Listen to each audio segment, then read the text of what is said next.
another family adventure. So for today's vlog, isasama namin kayo sa aming family camping trip. So pupunta tayo ngayon sa Armis Campsite, just a few minutes away from Sky Ranch Tagaytay. And ang maganda rito, malamig pa rin ang weather kaya perfect talaga siya for camping. Actually, na-amaze ako kasi maganda talaga yung place. Yan. Simple lang siya pero maganda yung ambience. Tahimik, presko ang hangin, at perfect kung gusto nyo mag-relax at mag-bonding with your family and friend. Pagdating namin dito ng mga around 7:30, marami na rin talaga nakasetup na campers. Buti na lang may nakita kaming spot na malapit sa basketball court, volleyball court, may trampoline din, at saka walkable naman din yung CR. Kaya very, very nice. Nag-start na rin kami mag-setup ng aming camping gears. Grabe, challenging din pala na pag dalawa lang kayo nagsisetup. Pero it was a very nice experience din and bonding na rin sa aming mag-asawa. Kasi syempre, while setting up, challenge ka din na paano i-handle yung kids na hindi sila maboboard or hindi sila maglaro or umalis sa spot. Kasi syempre, mag-aalala ka rin na baka mawala sila or what. Pero, so far naman, okay naman sila. And nakapag-set up naman kami ng maayos. And basta ang goal namin may matapos kami at makakain kami ng breakfast. Na-achieve naman din namin yung gusto naming setup. Grabe, ang ganda. Lalo na masaya si husband talaga kasi siya yung may gusto ng ganitong team.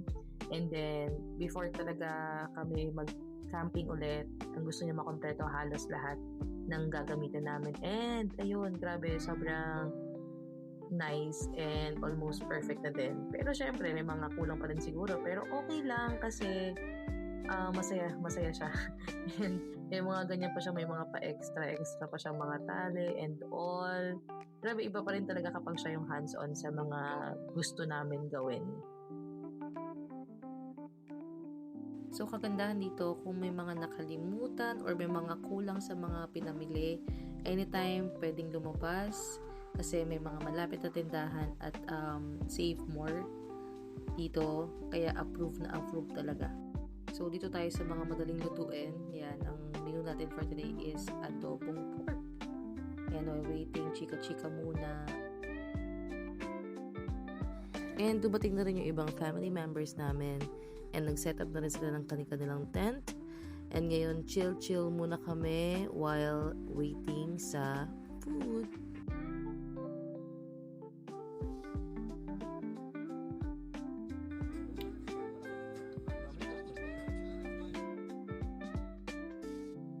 Ito talaga yung isa sa mga perks din sa campsite kasi meron silang free buko and other fruits basta available. Ayan, so papaano lang tayo kay kuya na nag-a-assist. At saka kagandahan dito, halos lahat ng campers or tent ay nag-distribute sila ng buko.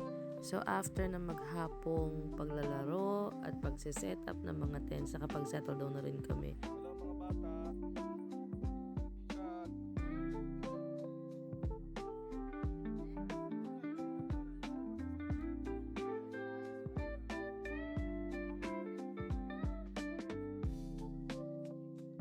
So, ngayong gabi mag-bonfire Marshmallow! kami. And kagandahan nito, isa to sa mga perks ng campsite na libre natin pwedeng gamitin.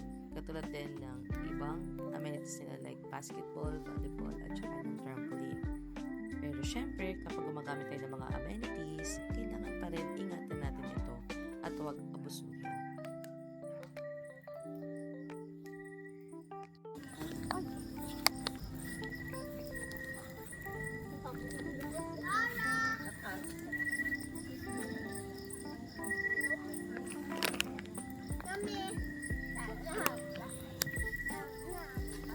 Isa rin sa pinaka-winner din talaga is magdala ng game board. Kasi grabe, ang laking tulong, lalo sa mga adults. Hindi naman halata na sobrang competitive nila, diba? Regarding naman sa kanilang rates, you can directly inquire sa kanilang page para sa tamang quotation and any discounts. You can also enjoy their UTV and ATV. They also offer gazebo for rent and gazebo stage for events. For other infos, just message them. So ngayon, pack up time. See you sa next camping!